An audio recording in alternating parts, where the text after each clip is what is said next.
বেঁচে আছি, যেটা নিউ ইয়র্কে পলাতক একটা ইউটিউবার প্রতিদিন এগুলো বলে বেড়ায়। আমি জানি না তার সাথে কিভাবে এই সুর মিলে গেল। সে প্রতিদিন ভিডিও বানায়। আনিস আলমগীর কেন এখনো বেঁচে আছে, তাকে হত্যা করা হয় না কেন?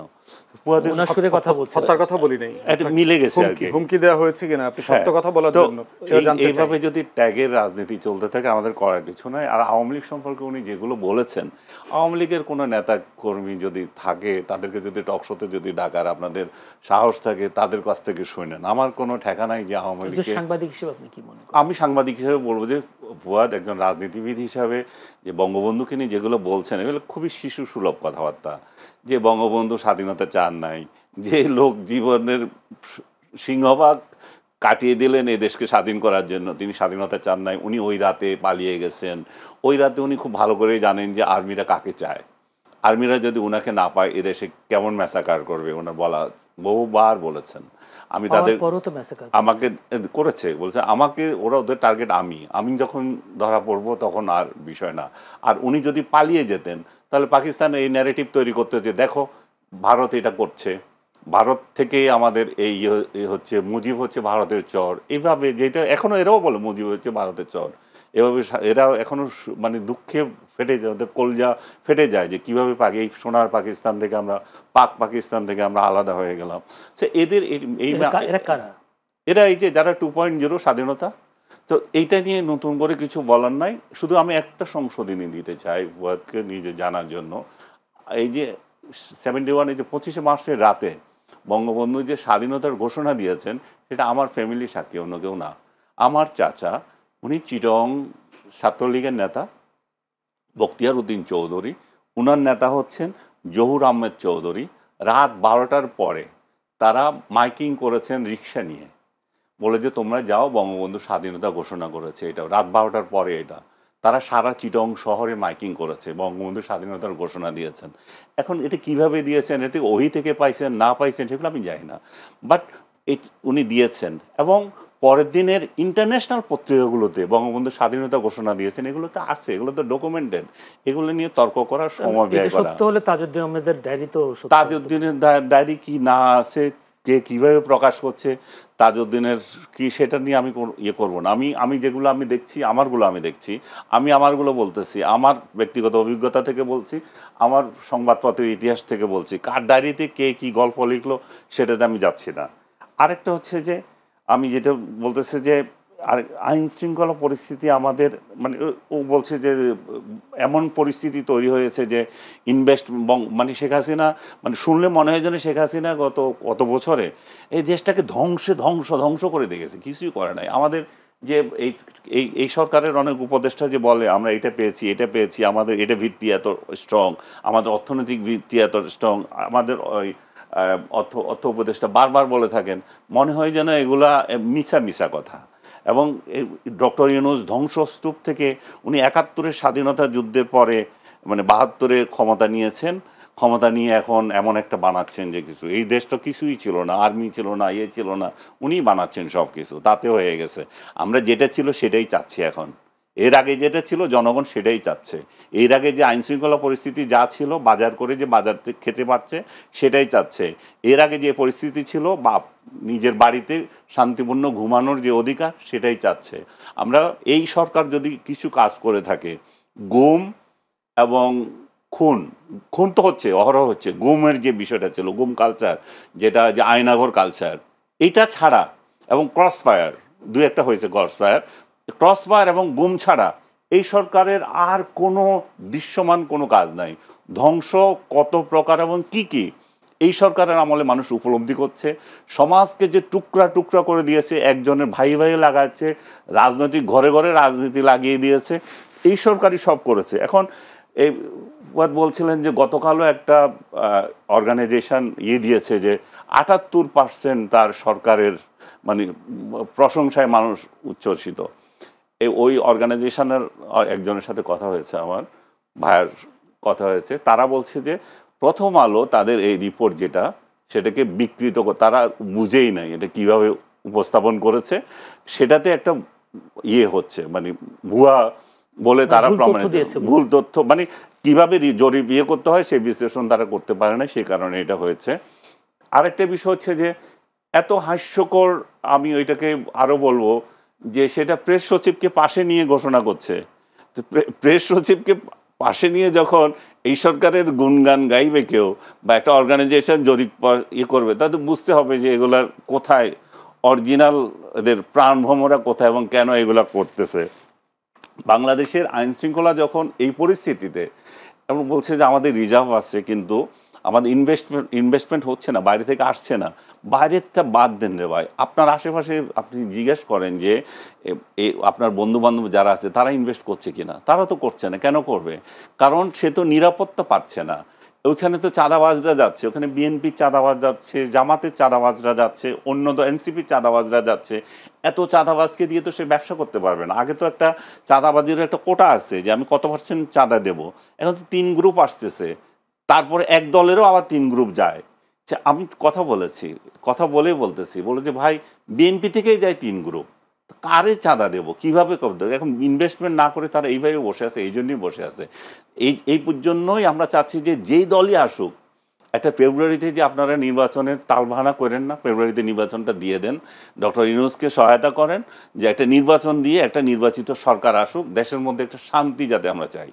আমরা চাই যে যেই রাজনৈতিক দলকে জনগণ পছন্দ করে, সেটা যেই আদর্শের হয়ে থাকুক, জনগণের ভোটে আসবে তারা।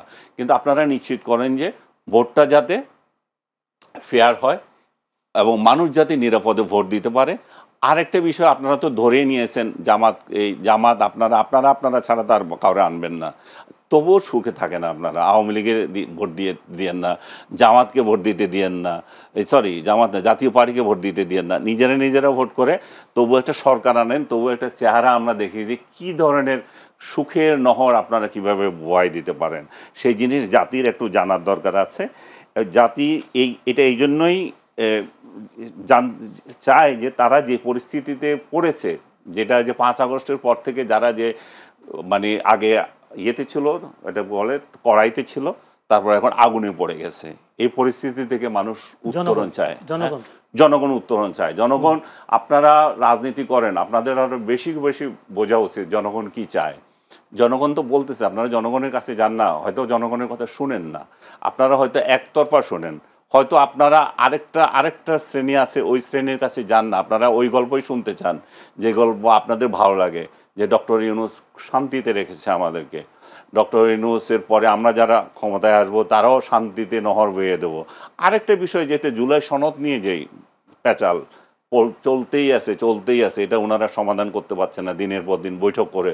এখন হেলিকপ্টার করে, যে উড়োজাহাজে করে গেছে নিউ ইয়র্কে, সে জানি না যাওয়ার পথে সে সলা পরামর্শ কিছু করছে কিনা।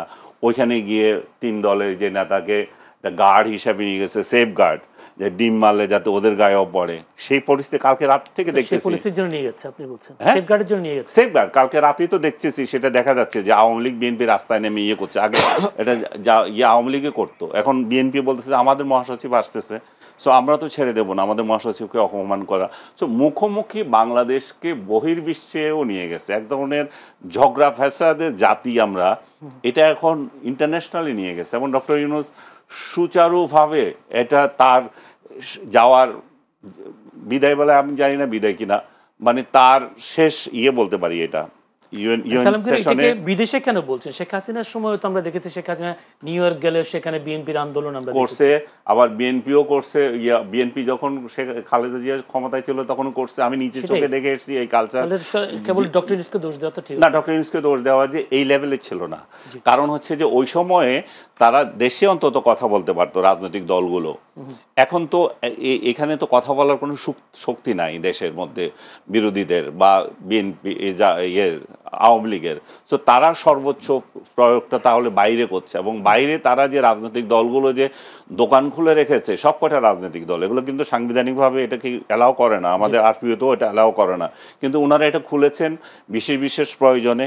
এখন মনে হচ্ছে যে এটা যথার্থই ছিল। তাহলে কারণ হচ্ছে দেশে যখন কথা বলতে পারি না, তাহলে বিদেশে কথা বলবো। আমি জুলাই সনদের কথা বলছিলাম, যে ওনারা যে সনদটা তৈরি করছেন, যে পবিত্র গ্রন্থ বানাচ্ছেন, সেই পবিত্র গ্রন্থ লিখিত থাকলে হবে, এটা ধারণ করবে কে? এই চোর বাটপার যদি একই রকম থাকে, যদি এই কর্তৃত্ববাদী শাসন একই রকম থাকে, যদি আমাদের মেন্টালিটি এটা থাকে যে বিরুদ্ধ মত কেন আছে, তাকে কেন জেলে ধরা হয় না, তাকে কেন মারা হয় না, তো তাহলে এই পবিত্র বাণীগুলো তো দরকার নাই, এগুলো সব আবর্জনা হয়ে থাকবে। ধন্যবাদ আনিস আলমকে। ব্যারিস্টার আসাদুজ্জামান ফুয়াদ, একটি অভিযোগ তিনি করেছেন, বিগত আওয়ামী লীগ সরকারের আমলে শান্তিপূর্ণ ঘুমের অধিকার ছিল, নিত্য প্রয়োজনীয় পণ্য জনগণের সহনীয় পর্যায়ে ছিল, কি বলবেন? সবসময় ছিল না, বাট কিনে এটা ছিল যে কিনে শান্তিপূর্ণ ঘুম যেতে পারতো, ঘুমাইতে পারে। আরেকটা হচ্ছে যে দ্রব্যমূল্য আওয়ামী লীগ আমলেও কিন্তু অনেক বেশি ছিল, কিন্তু যেটা ভালো যে জিনিসটা ছিল, আমি যে 200 টাকায় জিনিস একটা কিনে বাড়িতে নিয়ে যেতে পারছি, আর এখন 150 টাকা কিনে আমি বাড়িতে নিয়ে যেতে পারছি না। লাভ ক্ষতি এবার আপনি হিসাব করেন। যদি একটু প্রথম কথা হচ্ছে, আনিস ভাইকে শুরুতে যেটা জিজ্ঞেস করেছি এটা উনি 2 মিনিট হুমকি আকারে নিয়েছেন। আমি যেটা বলেছি যে আপনি দ্বিমত প্রকাশ করার কারণে আপনাকে কেউ হুমকি দিচ্ছে কিনা এটা আমি জানতে চাই, কারণ এটা আমিও প্রতিবাদ করব। তো আনিস ভাইয়ের অলমোস্ট সব কথার সাথে আমার দ্বিমত আছে। একটা দুইটা চাঁদাবাজির কথা বলছেন, এটা জেনুইন কথা, ফেব্রুয়ারিতে ভোট হওয়া উচিত, এটার সাথে একমত, আমার দল ফেব্রুয়ারিতে নির্বাচনে যাবে।